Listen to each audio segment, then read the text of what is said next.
Olá, tudo bem? O meu nome é João Geraldo Neto, eu sou do canal Super Indetectável e eu finalmente estou de volta, né? Depois de alguns meses que eu fiquei fora do canal, fiquei meio de lado, é porque eu fiz uma cirurgia, eu precisei de um repouso longo, depois acabou chegando dezembro, eu me enrolei com o dezembro vermelho, com o dia 1º de dezembro, mas agora eu estou voltando e esse é o primeiro conteúdo.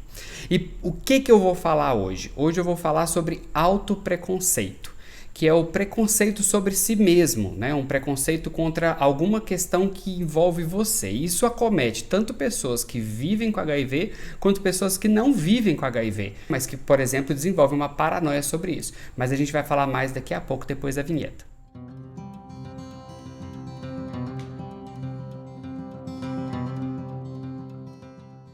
E para começar, como sempre, eu queria convidar vocês para que você curtisse esse canal, para que deixasse um comentário, para que engajasse esse canal, para que o YouTube entendesse que esse conteúdo é relevante e começar a indicar para outras pessoas que procuram por conteúdo similar. É a melhor coisa que você pode fazer para a gente. Também tem o Seja Membro aqui embaixo, onde você pode colaborar para a produção de conteúdo. Mas o que é esse autopreconceito? O autopreconceito, como eu falei, é um preconceito, é uma aversão, é um medo, é uma fobia sobre coisas que estão relacionadas a si mesmo. Pode ser, por exemplo, uma pessoa que se descobre com HIV e ela nega o diagnóstico, ela pode simplesmente ignorar o diagnóstico, ela pode vir a adoecer e até mesmo a morrer. Se ela não vai fazer o tratamento, porque ela não reconhece que tem o vírus, então ela pode chegar a morrer. Ou então, aquela pessoa que acha, por exemplo, que ela só vai poder se relacionar com pessoas que vivem com HIV também. Por quê?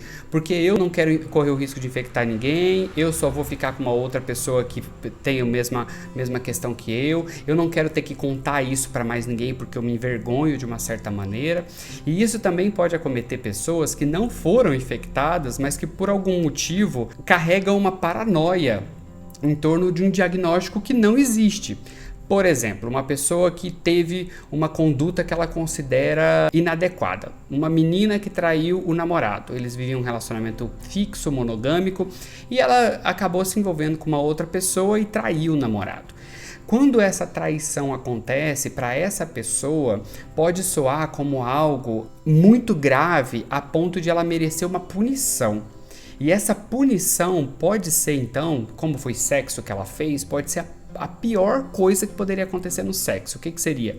Na cabeça das pessoas, seria o HIV, seria a AIDS. Então essas pessoas, elas desenvolvem uma paranoia em cima desse resultado, que mesmo negativo não convence, porque ela acredita que por ela ter feito aquele ato inadequado, aquele ato que ela julga como sendo errado, ela seja uma pessoa merecedora de uma punição, e essa punição seria o HIV. Isso é muito, muito natural e é muito interessante ver como a maioria das pessoas que são paranoicas, que estão paranoicas, né, em busca de um resultado positivo, que já fizeram 12, 15 exames nos últimos 2 anos, 10 anos, e daquela transa que aconteceu um tempão atrás, essa pessoa continua nutrindo essa necessidade de ter um resultado positivo. Chega a parecer que a pessoa quer um resultado positivo.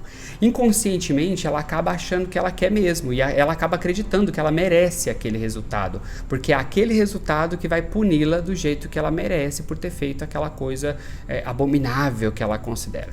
Tudo isso está muito relacionado a um juízo de valor. As pessoas, elas colocam juízo de valor em cima das suas ações, e quando elas não conseguem passar por isso, elas acabam introjetando uma culpa. E eu sempre falo que a culpa, ela está muito relacionada a coisas do passado, e ela só atrapalha a vida da gente, ela não ajuda em nada e ela complica muito, ela pode complicar muito a vida de uma pessoa. Mas quais são os problemas, né, desse autopreconceito? Como eu já citei alguns aqui, por exemplo, não aderir ao tratamento. Essa pessoa pode ignorar o tratamento, essa pessoa pode não contar para suas parcerias sexuais que ela tem mais intimidade, né, que ela vive com HIV, não ter a liberdade de conversar sobre isso, e ela acaba vivendo, às vezes, uma vida de aparência e acaba entrando num ciclo vicioso que vai ficando cada vez mais difícil, virando uma bola de neve, dificultando depois a revelação para essa pessoa. Eu conheço pessoas, por exemplo, que estão em relacionamentos há 14 anos e até hoje não contou pro pro relacionamento. E aí o que acontece é que essa pessoa se sente angustiada por não contar, porque afinal de contas é a pessoa com quem ela tá ali, né? Que ela tem uma confiança, mas ao mesmo tempo ela se sente totalmente engessada, porque já virou algo tão grande que hoje é impossível se desfazer. Outro problema também é desenvolver mesmo transtornos, transtorno obsessivo compulsivo, né? Dessas pessoas que não vivem com HIV e ficam nessa paranoia. Então elas podem desenvolver esse transtorno e isso pode atrapalhar a vida delas no geral. Elas podem somatizar até mesmo sintomas do HIV. Essa pessoa começa a ter tudo aquilo que ele leu na internet. Língua esbranquiçada, que tipo, eu conheço pouquíssimas pessoas que vivem com HIV que tiveram esse sintoma, mas tiveram na fase da AIDS. Mas a pessoa começa a sentir e a ter todos esses sintomas que ela leu na internet, porque ela somatiza. E isso é extremamente angustiante. Além de o transtorno que essa pessoa tem de conviver com esse medo, com esse pavor o tempo todo. Isso pode interferir na vida pessoal, isso pode interferir na vida sexual, isso pode interferir na vida familiar. Então é algo que tem que ser observado, não é uma bobagem, a gente não pode ignorar. Principalmente quando a pessoa foi diagnosticada de fato com HIV e ela, por esses motivos N que podem interferir, né, fazer, alimentar esse autopreconceito dentro dela, ela pode não aderir ou pode abandonar o tratamento.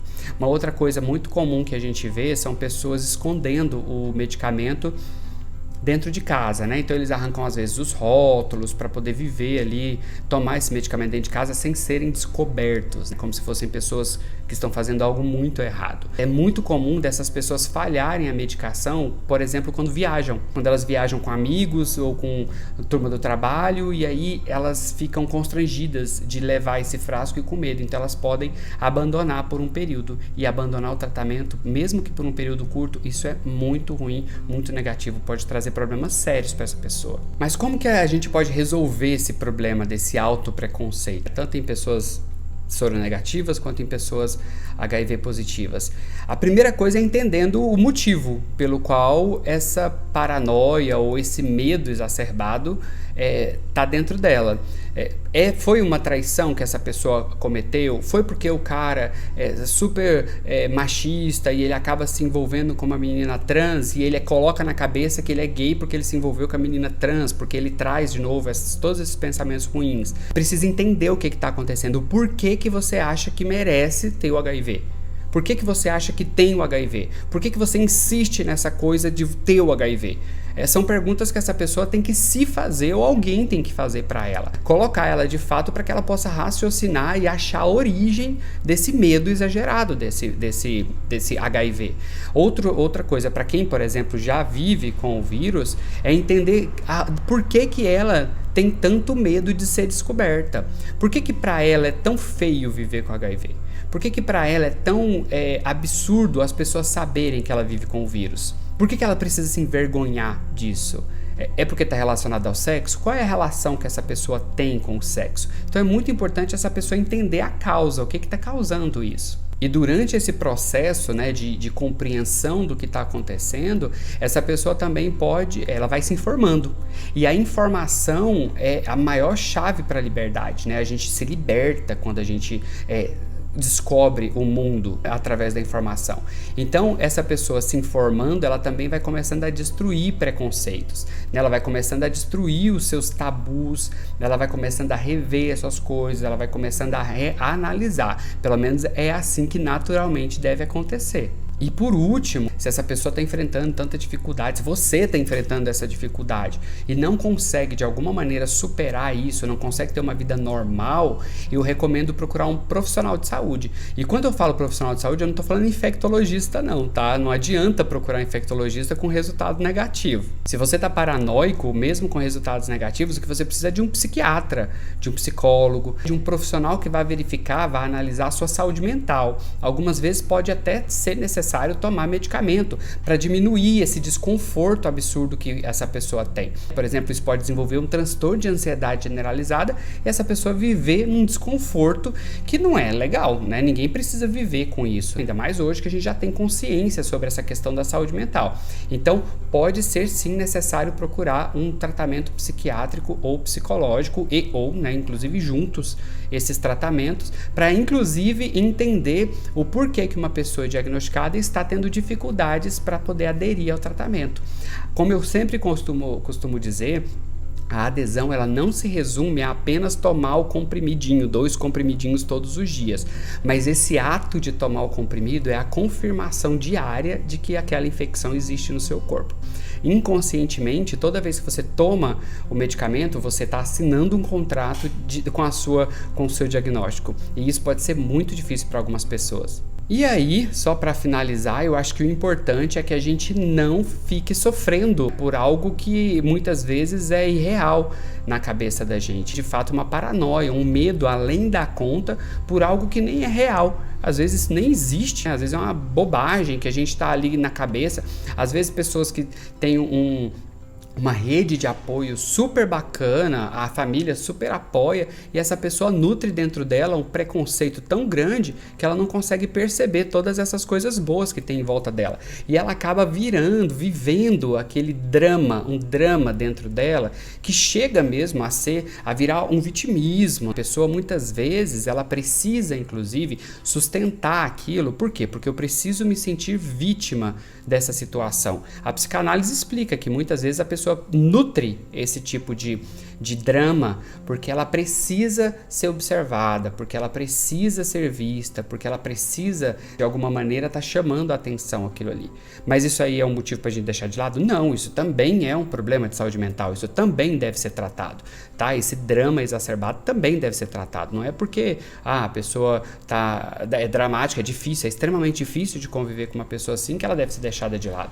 Não, é mais um motivo pelo qual essa pessoa precisa de ajuda. E ninguém precisa viver sofrendo por isso, tá? Então eu queria dizer para vocês que se você tem um resultado negativo, o seu resultado é negativo, eu tenho um vídeo aqui falando sobre janela, um vídeo falando sobre janela imunológica, tá? Então acessa lá se você tem alguma dúvida com relação a isso e se isso continuar te atormentando, vamos procurar um profissional psicólogo ou um psiquiatra. A mesma coisa para uma pessoa que vive com HIV e não está conseguindo por algum motivo aderir a esse tratamento. Tá? De qualquer maneira, se você foi diagnosticado com HIV e está tendo dificuldades, não se esqueça que a gente tem a rede mundial de pessoas que vivem e convivem com HIV, uma rede virtual lá no Facebook, onde as pessoas podem entrar num grupo fechado, super bacana ali, super seguro, e pode compartilhar suas dificuldades com outras pessoas. Como todos nós vivemos com HIV ali dentro, sempre vai ter alguém que entende você, tá bom? Um beijo grande para vocês. Fiquem bem, até mais, se cuidem, usem máscara e lavem as mãos, tá bom? Até mais, tchau, tchau.